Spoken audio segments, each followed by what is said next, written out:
we get into the issue of, is what Trump is doing illegitimate within the context of the Republican Party? Maybe not. Maybe he's going back, as I kind of think, to an older, odious tradition in the GOP that has never been fully effaced, but was on the margins for much of the post-war, but now seems to have come roaring back.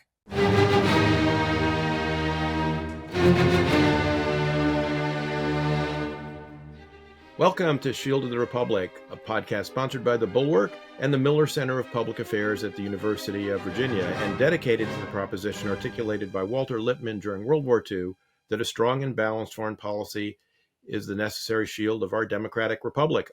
I'm Eric Edelman, counselor at the Center for Strategic and Budgetary Assessments, a Bulwark contributor and a non-resident fellow at the Miller Center.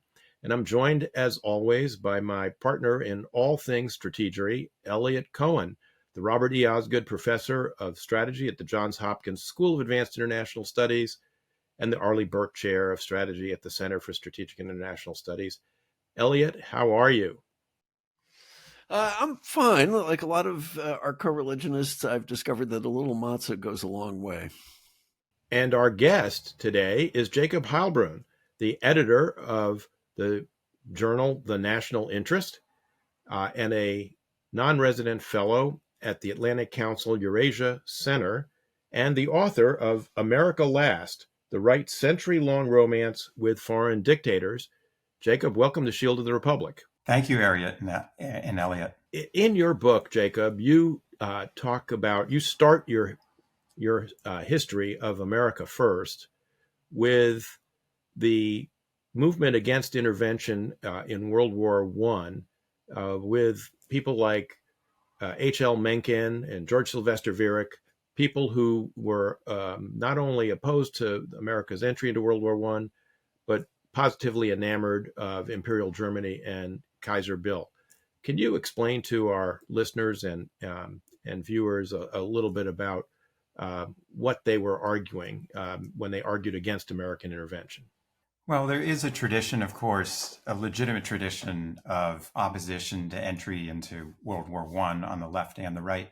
But what I was looking at were figures like H.L. Mencken and George Sylvester Viereck, both of whom had German heritage, both of whom were contemptuous of American democracy, and both of whom venerated Prussian autocracy and thought that it would serve as a superior model in America to the homegrown democracy that we enjoyed. So they're opposite. And Sylvester Viereck, though he's largely been forgotten, was an important figure, both in World War I and on the eve of World War II, was a paid agent of the German government in both instances. I focused on Mencken because he was such a dominant intellectual force, which is why I quoted in Ravelstein, Saul Bellow's last novel, Chick, the narrator, refers to the influence that Mencken exercised upon an entire generation. And of course, Bellow was speaking for himself through the narrator. And what struck me about Mencken was that he was a brilliant satirist, but it wasn't just buffoonery that he was delivering. I went back and looked at his columns before World War I and during World War I. And there was a venomous edge to the columns. His contempt for democracy and the bourgeoisie and the imbecilic impulses in America, it wasn't just a joke to him. He actually believed it. And he was a bargain basement version of Nietzsche. He actually wrote a book on Nietzsche as a young man and absorbed those doctrines. And I think they fueled his intellectual makeup.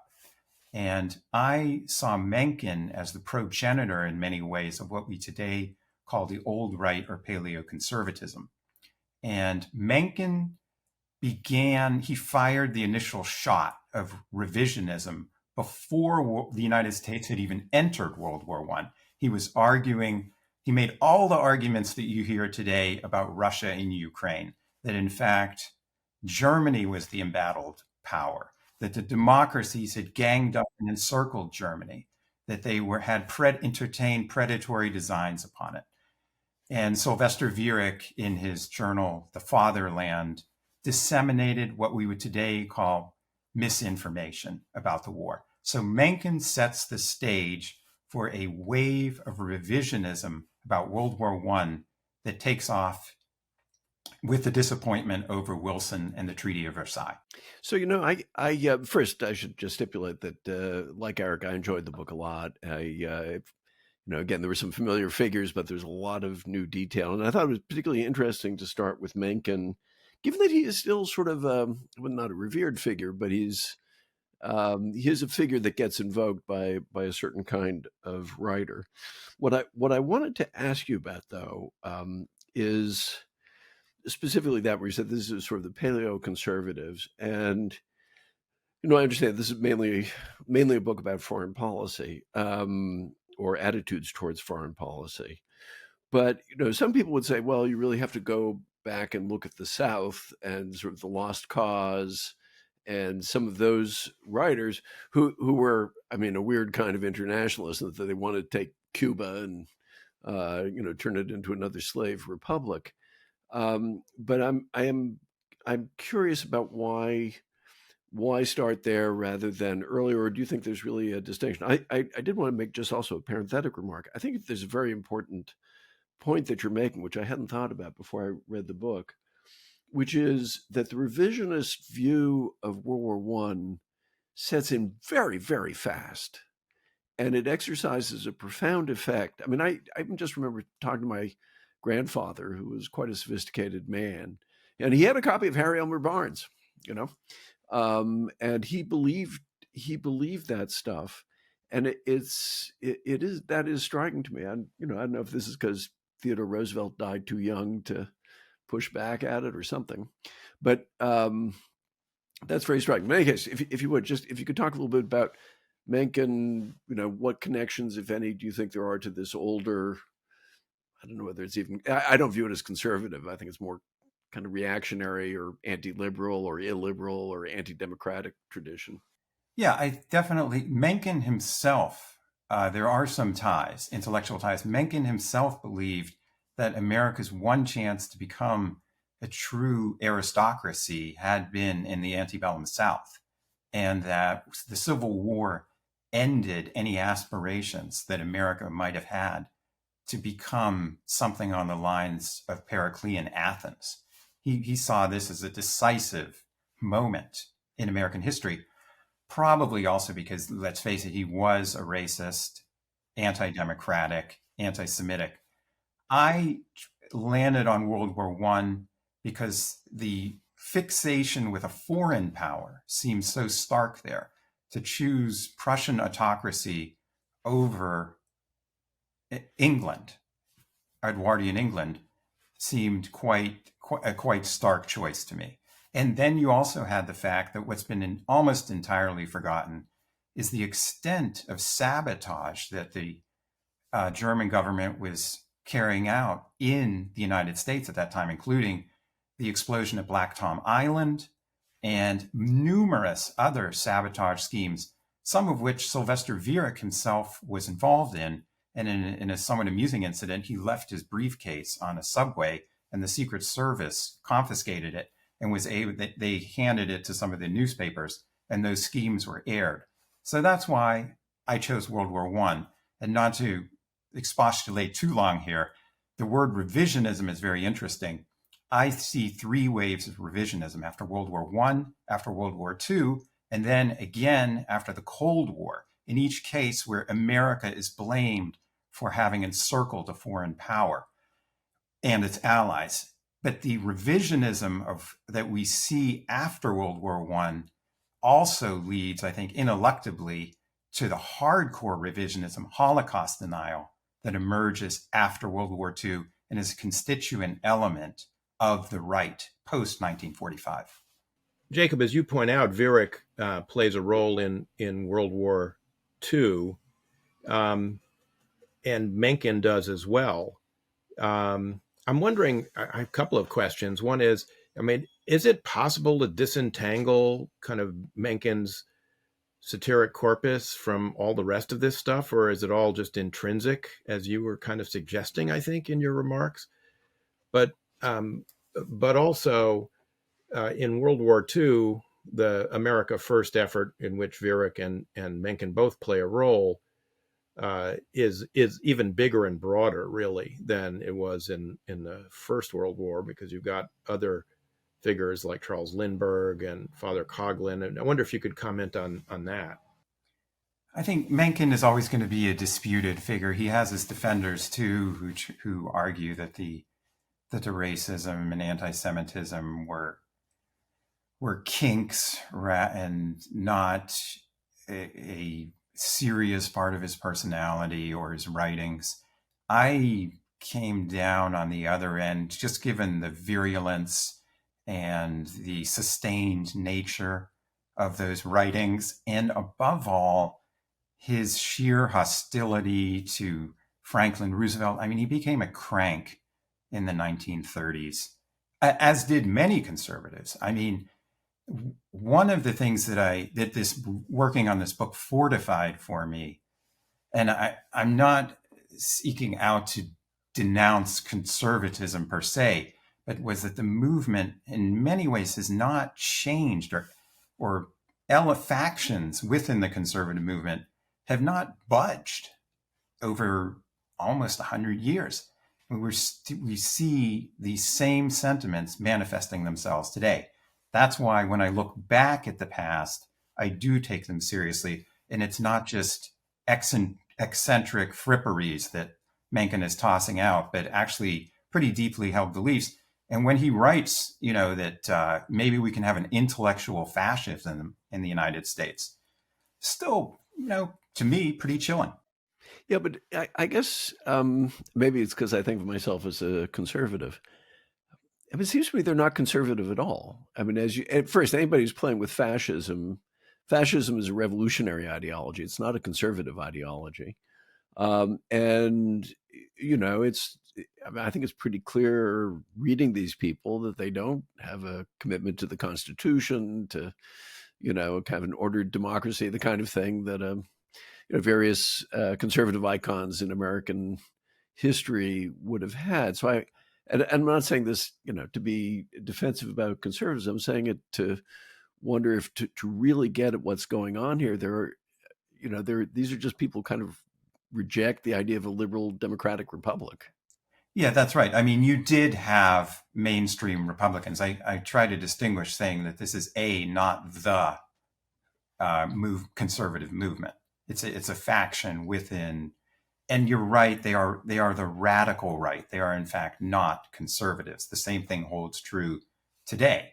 I don't think Trump is a conservative. I think he belongs to the radical right. And it's also the case that a lot of, I had the shock of recognition as I read your book, because a lot of conservatives have, in the Trump era, degenerated into sort of MAGA crankery. Whether it's Roger Kimball or others who, have just become MAGA cranks. It's very disappointing to me to see someone like Kimball, who is genuinely erudite, succumb to this either. And I don't know, I don't want to speculate on motives, or maybe it's just the animus towards liberalism and what he sees as the cultural left, and that you have this brute force weapon that can be used to smash them. But in that sense, I would say Trump, we get into the issue of, is what Trump is doing illegitimate within the context of the Republican Party?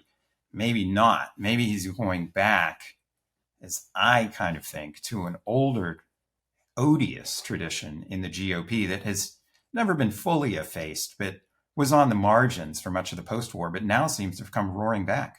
Yeah, I think that's right. I mean, I keep on reminding people the Republican Party was founded by Lincoln, who should be its patron saint. I guess I understand you don't want to speculate about Roger Kimball, but I confess I'm baffled by that, and by other people who I've known who've kind of gone into that pit. and including, I mean, there's some kind of maybe marginal figures like Michael Anton, who you note in the book. But could I press you just talk a little bit about how does that happen? Do you think? I mean, with Mencken, I understand the point of departure. He is from Baltimore, by the way, which was a southern city, and was pervaded by racism. I mean, in a profound way, for a very long time, and is still wrestling with those issues. As someone who was born at Johns Hopkins Hospital, Eliot, I resemble that remark. So, well, I mean, I've taught at Johns Hopkins University for 34 years, and they are still wrestling with a lot of legacies. And I mean, I think, I'll be chauvinistic. I think they're doing as good a job as you can do, but there is undoubtedly a lot to wrestle with in the history of Hopkins, but also the history of Baltimore. So, but in any case, that I understand. The kind of current manifestation, I am baffled by, because it's not enough to say, well, it's all a result of the Iraq War. I don't buy that at all. None of these people had kids who were serving there, unlike some of the rest of us. And I don't think that may have been a trigger for some of them, but there's something else that's going on here. And even somebody like Pat Buchanan, who you also mentioned, okay, I think he was just always what he was. And we might want to talk about the kind of strand of kind of Catholic reactionary politics, which you reference also with people like, what's his name, Deneen and Adrian Vermeule and people like that.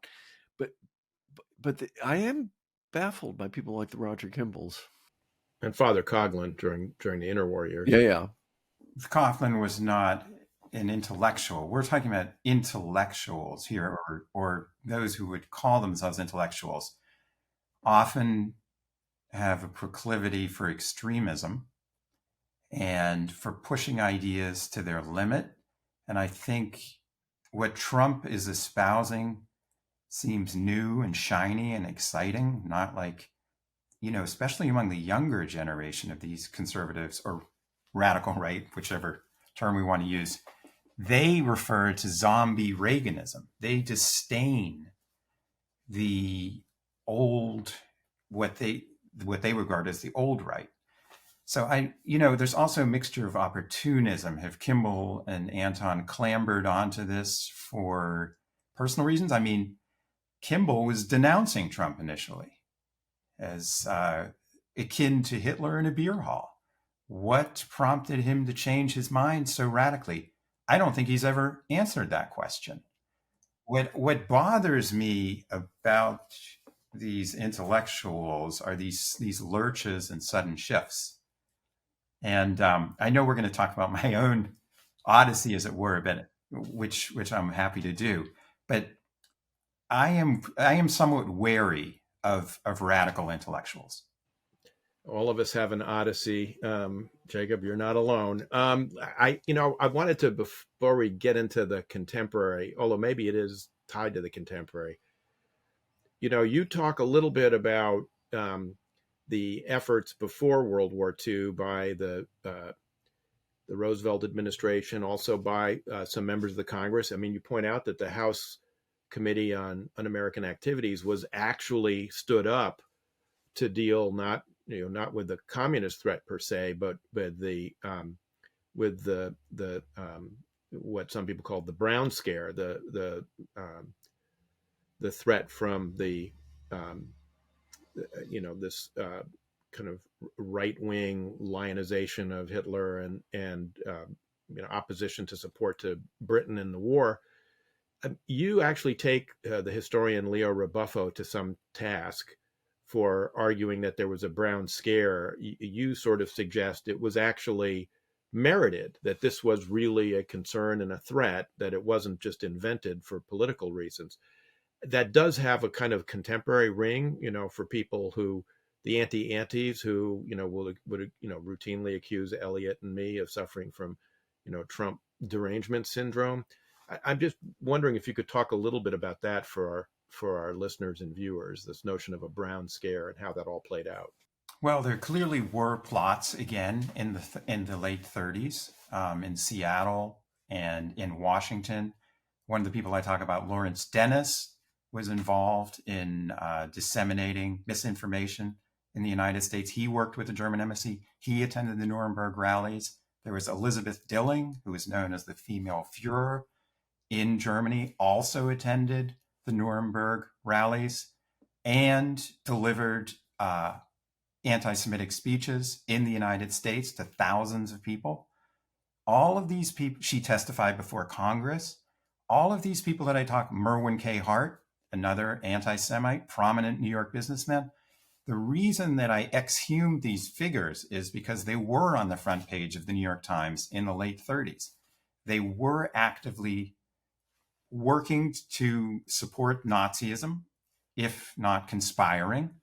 And the Roosevelt administration took this seriously too. You had Attorney General Robert Jackson, who went after these people. The Interior Secretary Harold Ickes repeatedly denounced them, was also on the front page of the New York Times with his warnings.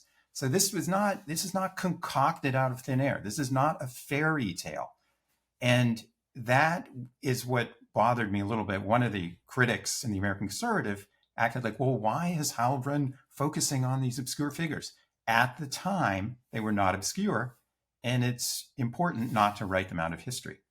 Well, I think that's a critical point. One thing people forget is in 1940, the main war plan, which was, people were focused on most, was deploying the United States Army to Brazil to prevent the Germans from leaping across from Dakar. You had the FBI running all over Latin America. And the idea that there was a serious, Nazi threat to the United States was real. And closer to home, you had things like that giant Madison Square Garden rally. Yeah, you had that rally. You had marches. Boston's my hometown, and I remember as my wife showing me some pictures of these marches in Boston, and there are, Nazi flags out there. I wonder, in a way, reverting a little bit to the previous part of the conversation, is part of this story here that actually the genuinely liberal tradition in the United States, if that's how we want to characterize it, is weaker than we might think. That you either get this kind of stuff, and you have a progressive or kind of left impulse, and FDR was turning a lot of things upside down, as was Teddy Roosevelt in his time. And it's proud. I mean, I think of my own intellectual heroes. Then the top of the list would be Raymond Aron and Isaiah Berlin. Maybe it's not an accident that neither of them are Americans. That's a good point. Part of what we view as what Richard Hofstadter called the liberal tradition, right, is the American liberal, the political tradition, is dependent on what happens today. Because these things go back, was the right, in fact, more powerful all along than we assumed? Some of that is going to depend on what happens in this election. Obviously we want to avoid reading too much back into history, constructing a straight line, but I do think we are inevitably influenced by what happens today. But yeah, it is worrisome. I mean, Roosevelt had to fight. None of this was inevitable that we were going to enter World War II. In fact, we barely did. Colonel McCormick was ranting against Roosevelt. What are you doing to save your country? Was on the front page of his 30 days to the election. I mean, in 1936, it's constant. And Lend-Lease, Roosevelt had to fight to get that through. Again, none of this is inevitable. And the right, as I show in my book, in 1944 is already meeting to try and roll back not just the New Deal, but the foreign policy that that's going to emerge after World War II. So the anti-liberal tradition probably is stronger than we acknowledged. So, this is one of the reasons why, and I think Eric may want to chime in on this. I have a somewhat gentler view of Bill Buckley than you do. I mean, I think your characterization of his positions in the 40s, he was an America Firster as a college student. In the 50s and 60s, there's a lot of stuff there that is reprehensible. But I think you also have to say that he was a very important figure in marginalizing a lot of this radical right impulse, and that is how I would characterize it, rather than conservative. And he did at some cost to personal friendships. You mentioned Brent Bozell, who he had been very close to. Joe Sobran is another. Pat Buchanan is a third. And between him and then Eisenhower, of course, beating out Taft, I wonder if people like, at least me, kind of thought, okay, well, the Republican Party had gone through all that. The good guys kind of marginalized these characters, and they've gone back underground. And the problem is that they're kind of like the locusts who show up every 17 years. Yeah, they're underground. They're multiplying and breeding, and then boom, they're back. I know. Actually, Eric, you should chime in before we get a more considered view. No, I quite agree, Eliot. I mean, I think Buckley played an important role in excising the Birchers and the Klan. And Jacob does talk about his firing Joe Sobran, that episode over anti-Semitism at the time of the first Gulf War. So I quite agree with you. I mean, I agree with Jacob's characterization about his pretty loathsome support for Buckley, or for McCarthy, excuse me, in the 50s, and his lifelong admiration for General Franco. But I do think his legacy is more complicated. Well, I wasn't trying to deliver a denunciation of Buckley, who I also met and had lunch with and enjoyed speaking with. I don't think Bill Buckley was an anti-Semite. I think L. Brent Bozell was the far more radical version of Bill Buckley and his mentor Wilmer Kendall at Yale. And Bozell led the first violent protest against an abortion clinic in Washington, D.C. in 1970, and was a manic depressive. Buckley was much more modulated. I think it's true his views did change, but there are these historical debates. This younger generation of historians takes a more critical eye on the Bircher thing, saying that he was pushed into it, that he was reluctant, and so forth.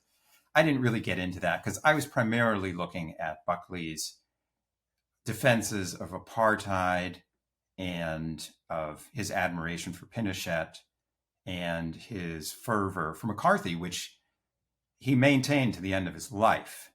So, I think Buckley had a good side and a bad side. I guess that's the way I look at it.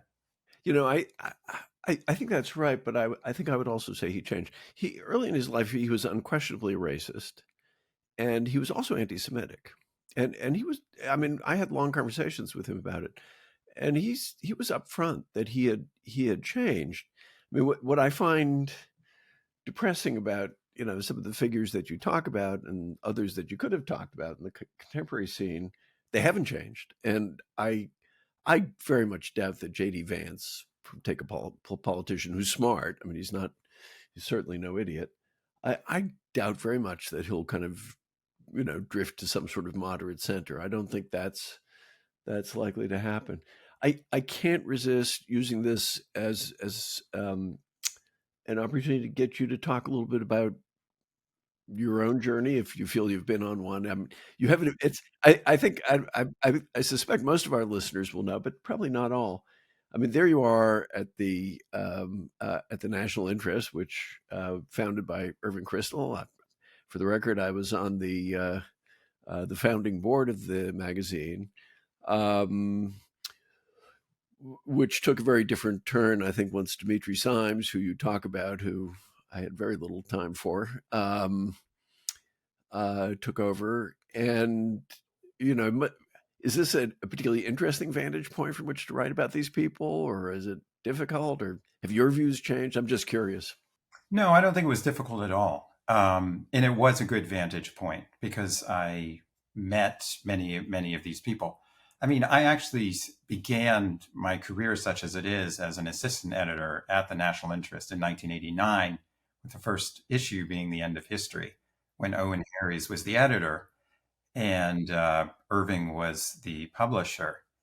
And I thought that the journal at that time exemplified a broad range of views. You had centrist Democrats like Stephen Solarz writing for it, Pat Moynihan, Sam Huntington was a frequent contributor, and then you had neoconservatives as well. So that, and then I went to work for the New Republic, which was probably a little bit to the left of the national interest, but not much.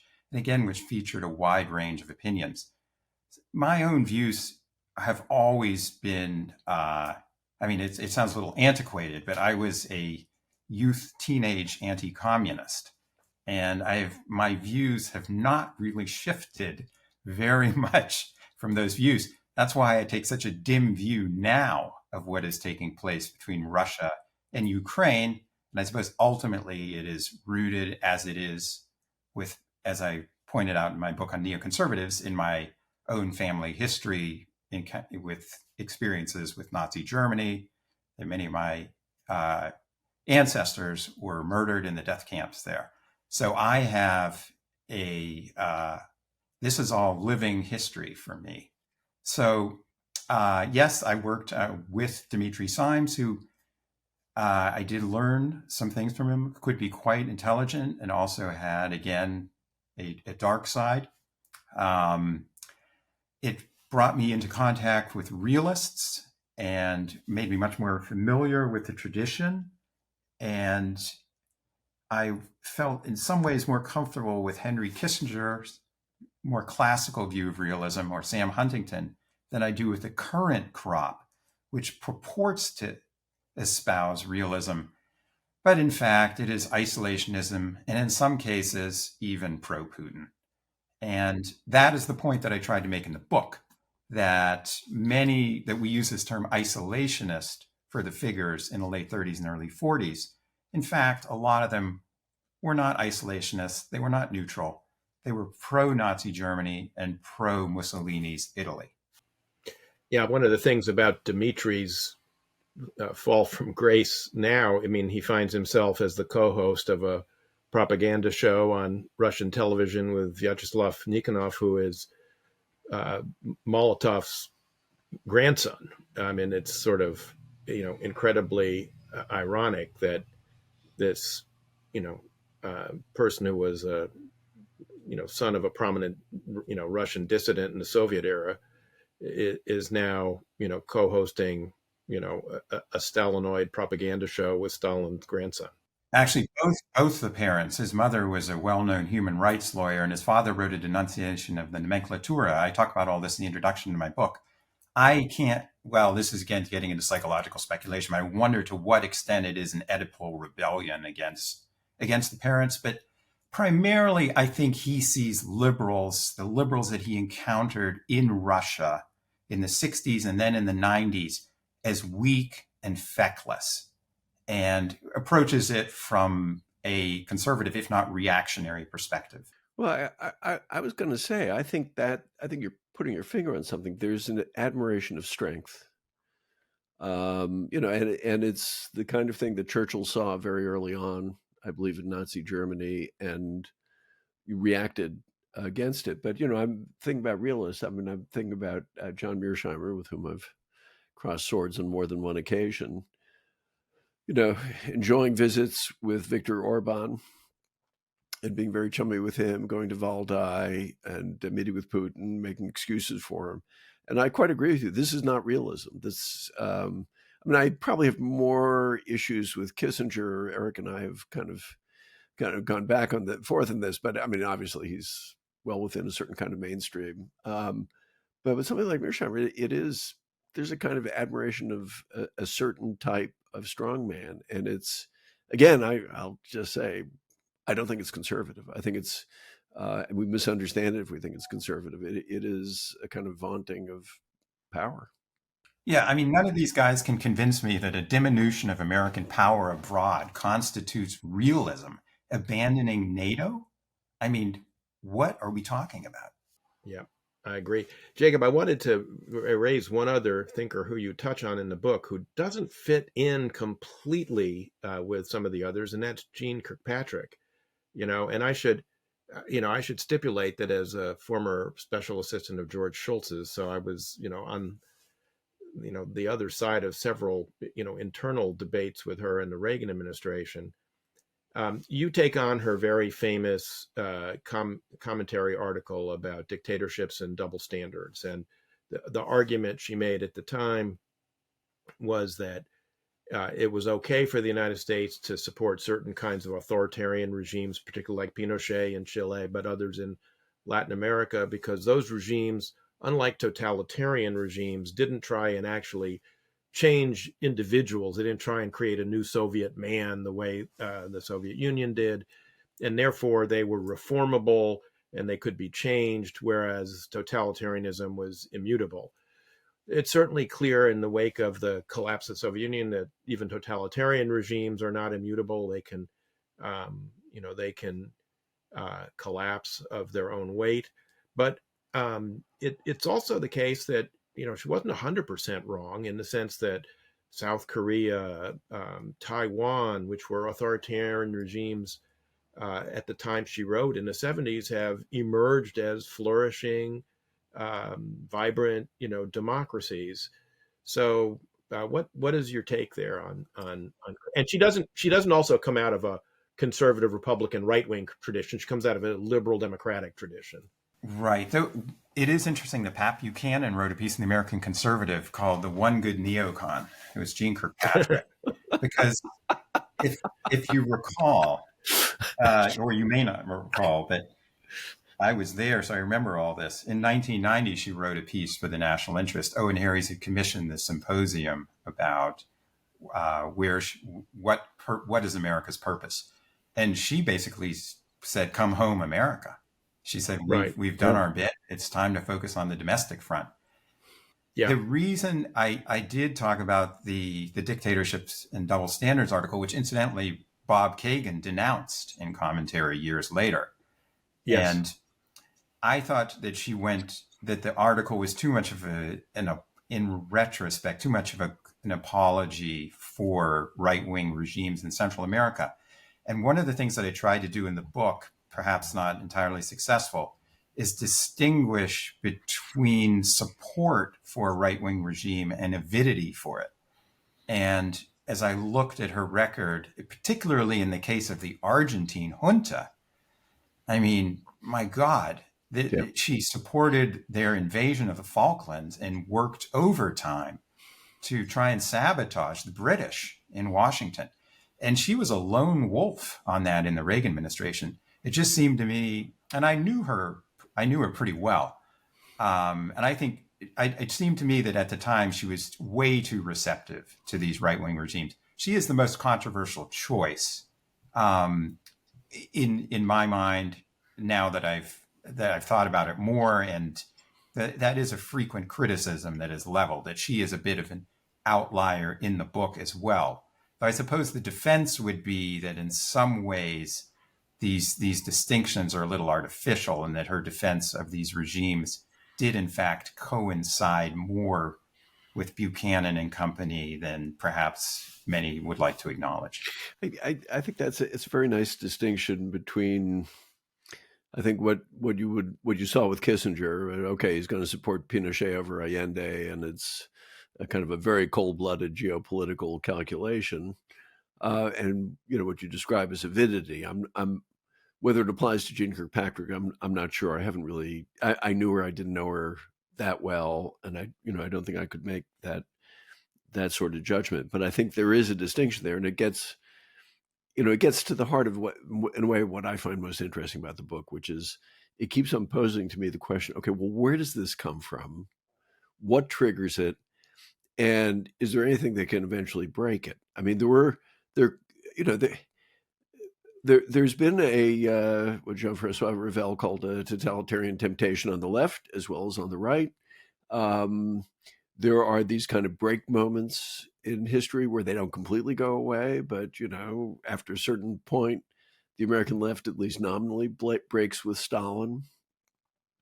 For sure, World War II did kind of give a blow to that kind of authoritarian isolationism, or however we're going to characterize it.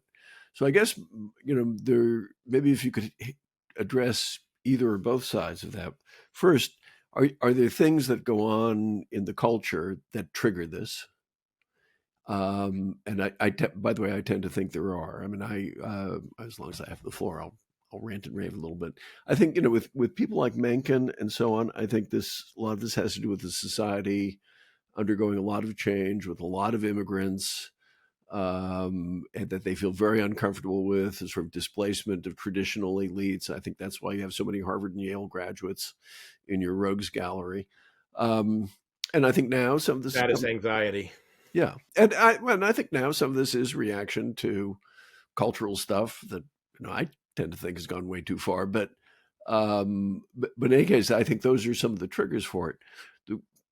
The more interesting question in some ways for me is, will there be events that will break this, or not break it, but diminish it, drive the locusts back underground for a while? I agree with you. I mean, if you look at the left, it's both the left and the right. It's the 1930s. You have on the right, you have the admiration for Hitler and Mussolini and Franco. And then on the left, you have the adoration of Stalin at the time of the height of the Great Purges. When the system is at its most demonic, it is hailed as being the most virtuous. Then in the 1960s, again, of course, you have it on the left, the admiration for Mao's China during the Cultural Revolution, the Viet Cong, the Ho Chi Minh. I mean, there's a long history. For both the left and the right, I think it's the idea that there's this utopia abroad that can be transplanted back to America. If only we can absolve and wash away our sins on the domestic front. And that is what Mr. Trump is promising. He is promising, we haven't really talked about him, but he is promising in his Time magazine interview again today, a radical change in the way the United States functions. And I actually fully believe him. I think because of his megalomania, he wants to go down as a great president. And the only way that he can do that is to try and utterly transform America. And the easiest place to do that is in foreign policy, because there he'll have a free hand.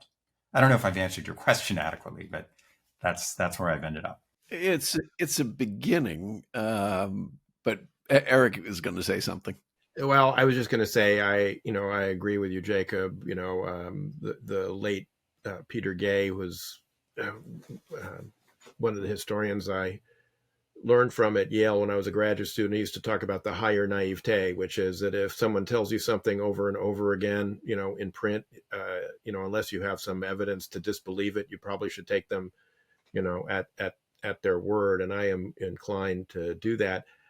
We're beginning to get short on time, and I do want to ask you, because I've written a bit about the America Firsters in the 30s as well, not as at great length or with as much sophistication as you have, but I've made the argument that because of Father Coughlin, because of Mencken and others, Lindbergh, that America First in the 30s and early 40s became inextricably tied up with anti-Semitism. And when you look at its current manifestation, Marjorie Taylor Greene talking about the Rothschilds and space lasers, and Nick Fuentes dining with the president and, creating an America First PAC, it seems like this thing is basically inextricably tied up with anti-Semitism, perhaps in part because it frequently seeks to explain international events with convoluted conspiracy theories. Do you agree or disagree with that? Yeah, that definitely has been the case, which is why after 1945, the latest scholarship shows that the conservative movement, or the right wing, served as a dress rehearsal for the Holocaust denial that emerged later in the United States with figures like Harry Elmer Barnes. I've been looking. It didn't shock me that Trump had dinner with Nick Fuentes. I would not be surprised if anti-Semitism became more prominent on the right and more accepted. However, I do feel obliged to note in this context, and trying to answer Eliot's previous question further, I remain an optimist. I do not think that what Trump is peddling is in marketing is a winning message. I remain convinced that this is a losing argument. But I wrote the book as a warning of what can happen when you have a recrudescence of these beliefs and arguments. You know, for what it's worth, I agree with you. I mean, we can get into the question of Trump's political prospects if we want, but I think you're right to be optimistic. Can we return to anti-Semitism for a moment?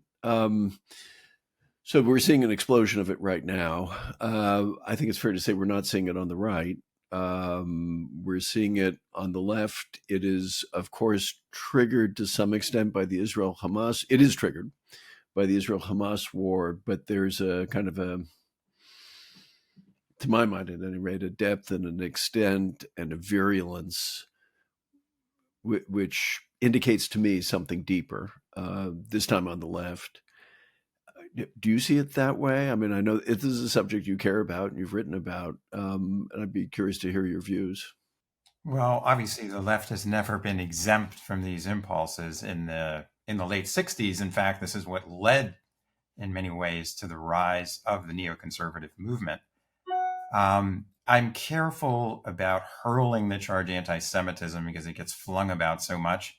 But clearly, if you look at what is taking place on American college campuses, there are bad actors out there, people I think who are going to need to be suspended or expelled from these institutions.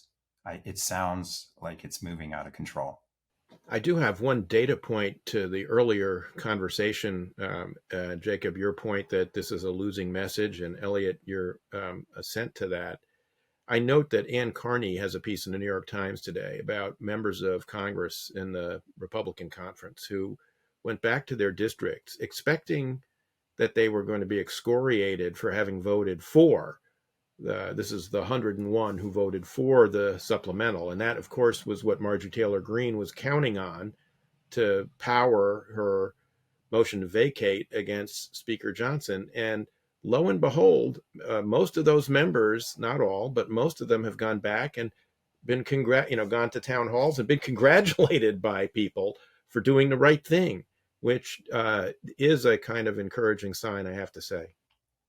Yeah, I mean, what Eliot called it a rogues gallery. I mean, this is vile stuff that I've chronicled, and I would be stupefied if a majority of Americans supported the nostrums that Trump is invoking. Again, you know what he's talking about in his Time magazine interview today.